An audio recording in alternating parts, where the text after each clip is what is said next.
Are you new to ServiceNow HRSD, or are you just looking to get a quick refresher on HR case in ServiceNow? In this knowledge transfer session, we will be going through the HR case lifecycle, from creating an HR case to closing the case. Let's begin.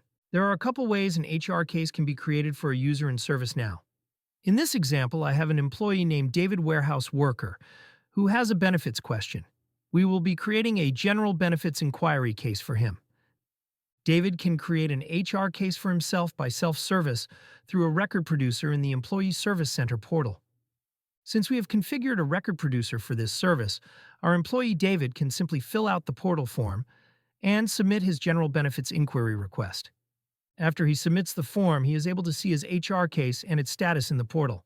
When the case is created using the portal form, it is created in the ready state. Let's say, instead of submitting a case in the portal, David decides to call the Human Resources Department with his benefits question. He speaks with Jenny, the HR support agent, to help him with his request. Let's look at the ways Jenny can create an HR case for David. Jenny can create an HR case using the HR Create Case form in the native view. The first way to get to the form is Jenny can go through David's HR profile. To do this, she will click All, then type HR profile in the search, and then click the link. Once the list view for the module opens, the search can be used to find David Warehouse Worker's HR profile. In David's HR profile, under Related Links, Jenny can click on the Create a Case link. This will open the HR case creation form, which has David's information pre-populated at the top. The second way to get to the HR Create Case form is directly opening the HR Case Creation form from the left nav. To do this, click All to open the left nav. Then in the search type Create New Case and click the link. Here in the Case Creation module, Jenny can search for David by his name, his email address, or his employee number. Once David's record is found, the HR Service drop-down has a curated list of HR services that can be created on behalf of David. This list can be filtered by Center of Excellence table by first selecting the COE from the drop-down and then selecting the HR Service. After selecting the HR Service, Jenny is presented with fields that are relevant to this service. After populating the required information, Jenny can submit the form, and the case is then created in a draft state.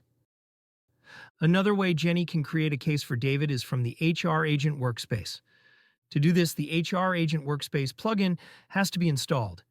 In the top menu, Jenny can click Workspaces, then select HR Agent Workspace. Now that the workspace is open, at the top of the workspace screen, Jenny can click the plus sign, which is Add New. Then click Create HR Case. In the search, Jenny can search by David's name, employee number, or email address. Once found, she can click Next. So here, she can search by COE or by HR service similarly to the case creation form we spoke of earlier. We're going to search by HR service. We are then presented with the relevant fields to populate for this service. Then click Create Case. The case is created in a draft state.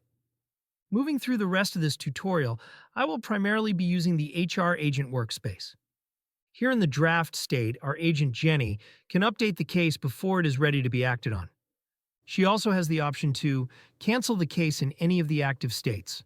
Once the case is ready to be worked, our agent can press Ready for Work. This puts the case into the Ready state. When the case is moved to the Ready state, it gets assigned to an assignment group based on the configured assignment routing. If the agent is in the assignment group, in this case Jenny, they are presented with the Start Work button. Once the Start Work button is clicked, if the case is not already assigned, it will be assigned to the agent who clicked the Start Work button and moved to the Work in Progress state. The Work in Progress state indicates that the case is currently being fulfilled. There is an Awaiting Approval state. This state indicates that there is an approval the case is awaiting on before it goes back to its previous state. Back in the Work in Progress state, Jenny has the option to put the case into a suspended state.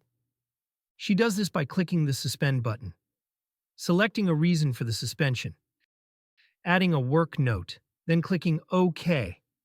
The suspend state indicates the case is waiting on information or action from the requester, another group, or outside vendor, to continue the fulfillment of the case.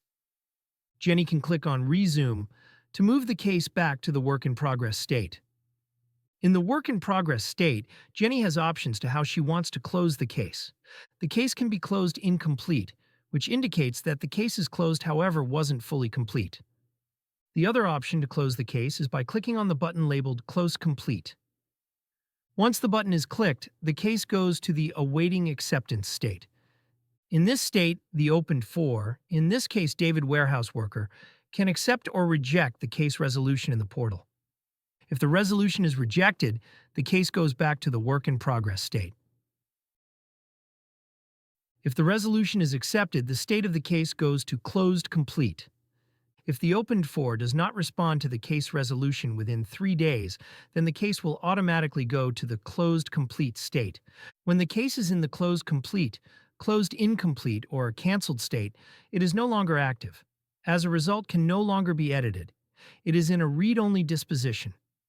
In this video, we discussed the life cycle of an HR case.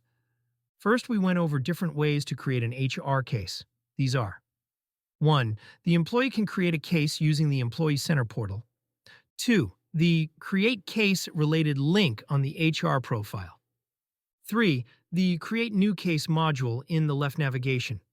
And 4. Using the Create HR Case under the Add New plus sign link in the HR Agent workspace. Second, we discussed the states of the HR case lifecycle. They are: 1. Draft. 2. Ready. 3. Work in progress. 4. Awaiting approval. 5. Suspend. 6. Awaiting acceptance. 7. Closed incomplete. 8. Closed complete. And finally 9. Cancelled.